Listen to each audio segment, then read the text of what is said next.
What's going on, guys? It is Big Gata coming back to you again, covering the Australian Open. We're at the semifinals, I believe, now, right? So we can touch on what happened yesterday briefly. Um, but if you're new to the channel, like and subscribe. And if you're returning back, welcome back. Let's keep it going, right? So yesterday we had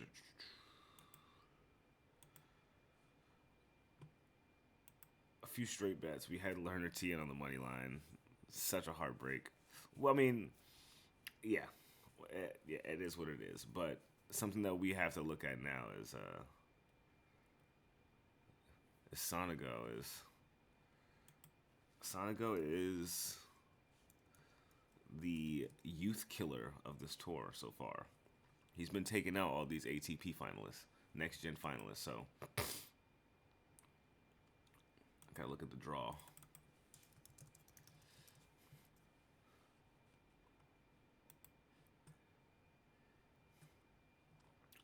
So we got Sinner and Demonar, Shelton and Sonego. I think Sonego could figure him out, man. He's been playing against young kids with nice serves, and he has not been afraid of them at all. Um, it could really weirdly, even though Ben Shelton's playing really well, um,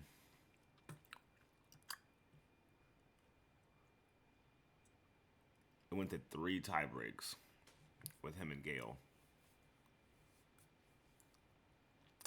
Sonego, man, he's playing good. He made Lerner Tien either look tired. I don't know what it was in that match, but I didn't get to see all of it because I was working. But he seemed to be aware of everything that he was coming with and had a perfect answer for everything. So I wouldn't be surprised if he has the same type of game against Shelton. It'd be interesting to see Sonego and Sinner go and the semis together. Two Italians, but you know. And then we have Tommy Paul, Zverev, right? Zverev's going to get rid of him. And the Djokovic Alcaraz match, ma'am, what a draw left, right? So let's get into what's happening in order, which is Tommy Paul and Zverev.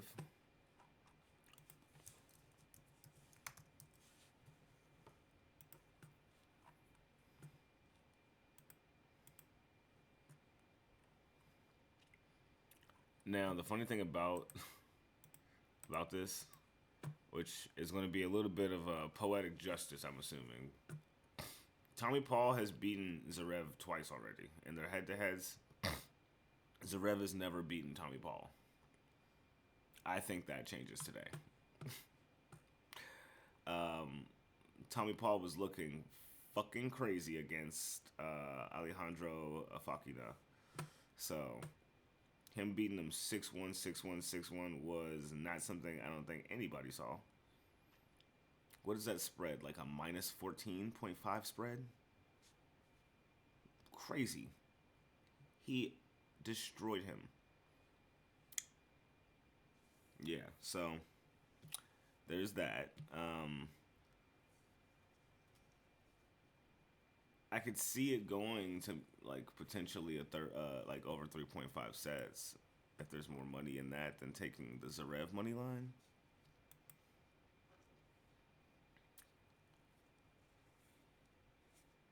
But I think Tommy Paul, if Ugo could get a set off of him the way he did, I think Tommy Paul can too. But it should be no hesitation taking Zverev on the money line here.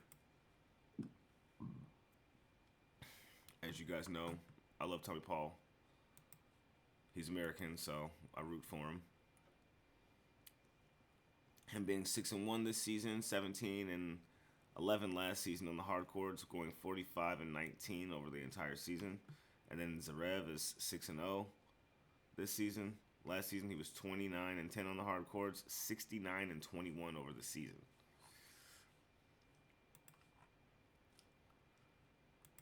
Which means that Zverev is playing better over his career. So Those two matches were one-offs.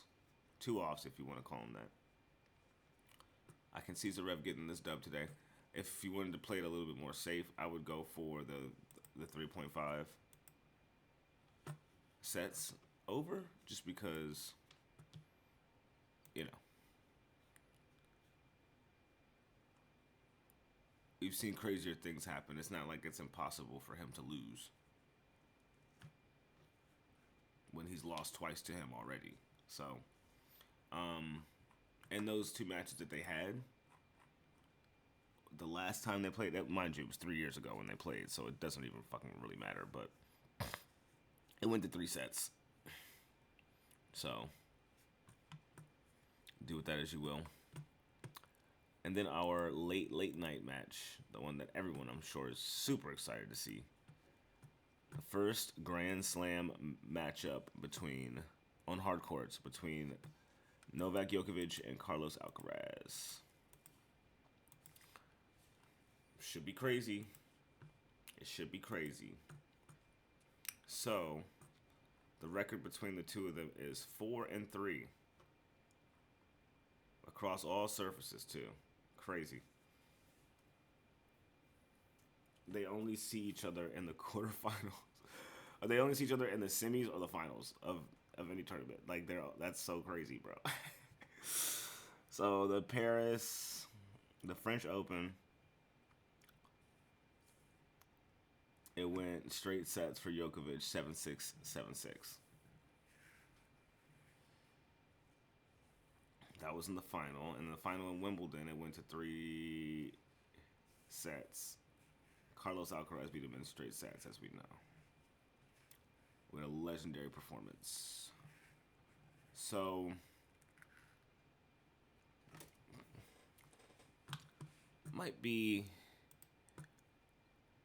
smart today to go for like something like a little simple. I have a little bit of a boost today, so I can take Carlos Alcaraz. Do we think that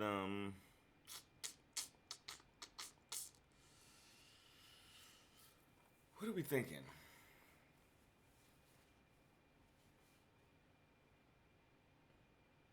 Djokovic has not given up sets to people recently. Like, he stopped giving up sets. Which means that he has to get one versus Carlos, right? If Nuno got one off of him, he's got to get one. I know I'm been a little bit like hit or miss a bit with the both players to win a set, but one person wins the match bet. That like special that's on FanDuel. I feel really confident about this one for Alcaraz today.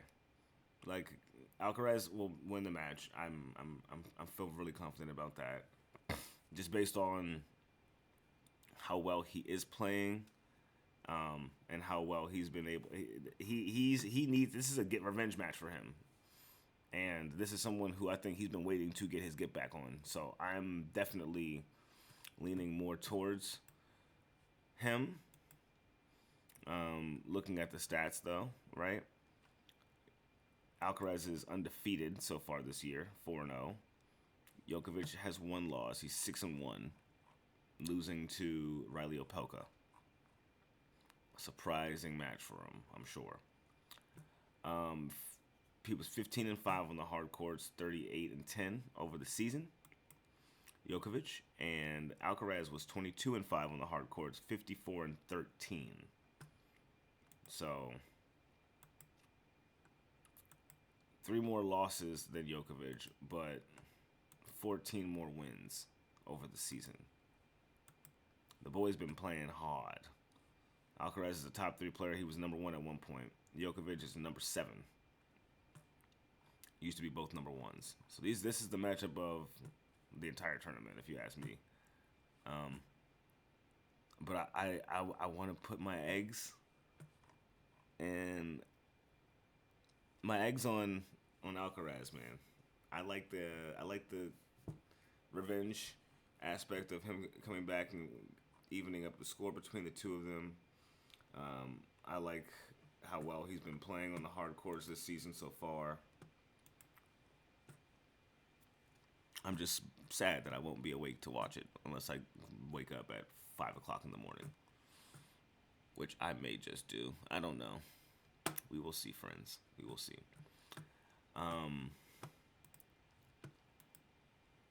Yeah. Sorry, my voice is like half gone too. I had like a late night at work, so a lot of yelling.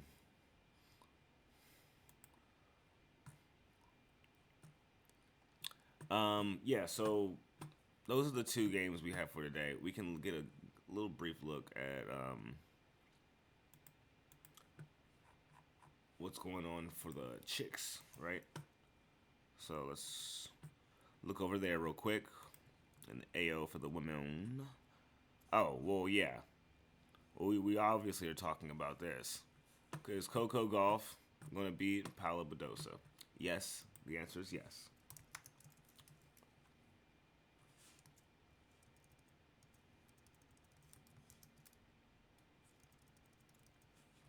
Okay.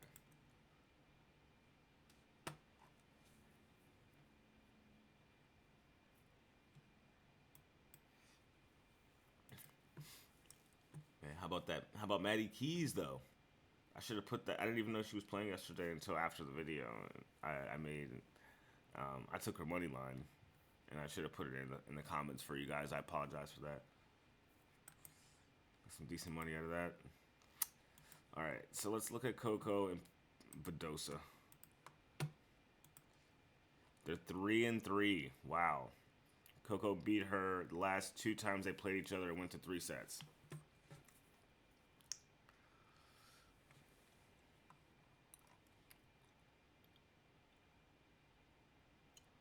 So far in this tournament, they've both given up a set. Just one in the entire tournament.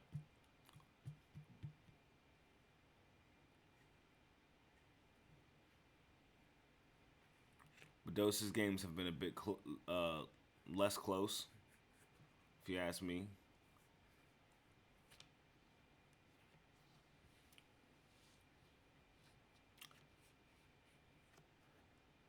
5-7, 6-2, 6-1. Yeah, she lost that first set and then came back and did her damn thing. I like Coco winning today, obviously. I love Coco. Especially when she's playing like this. Who can't love this type of form, right? Like, going crazy. They're 3-3 together, but let's check out the stats. Coco is undefeated this year so far. She is 9-0.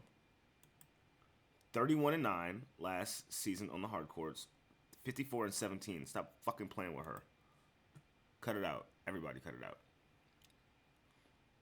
Badosa is 5-2 this season already. 26-11 on the hard courts last season. 37-19.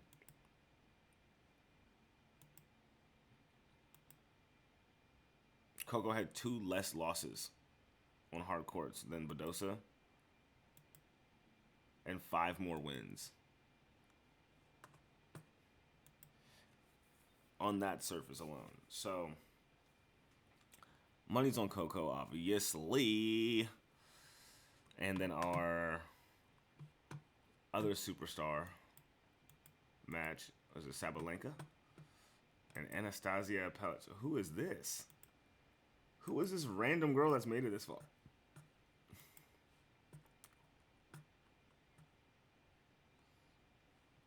Who is this random girl that has made it this far? Anastasia Palavachulova-Chenka. That's not even. Paliuchenkova. Paliuchikova? That's how we're going to roll with it. The last time they played each other, wait a minute. What is going on here? They've played each other 3 times and Sabalenka lost, but this was over 5 years ago.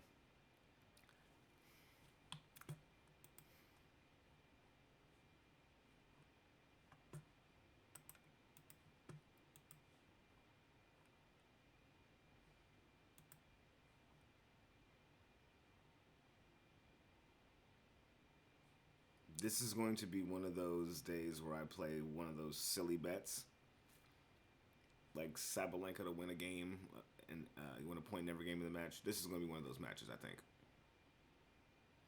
I think this is going to be one of those matches.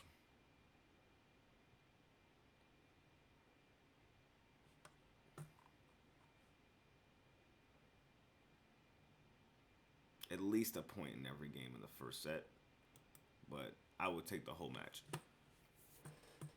Because there's no money.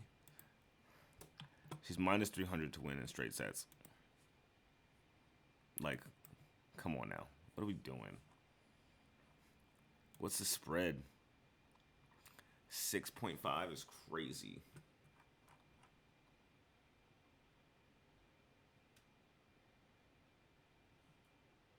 I like it at 5.5.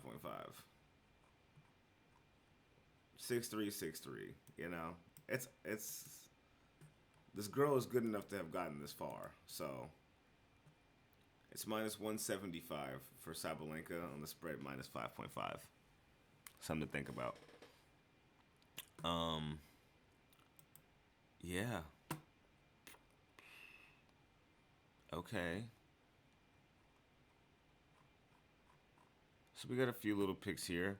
What I'm going to do today is I'm going to put in the pinned comment like a banger play, just something that like is going to hit, something that's going to get us some for sure money, some easy money, and then I'll have like maybe one or two other like just straight bets today.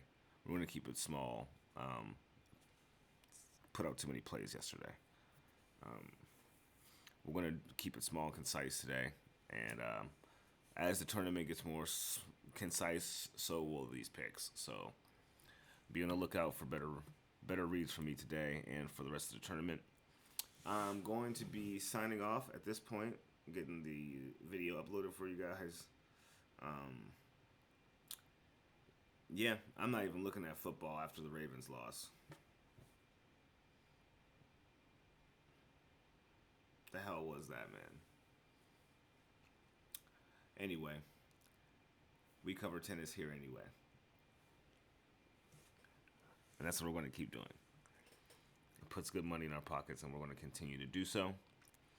As you guys know, I am Big Gator Band.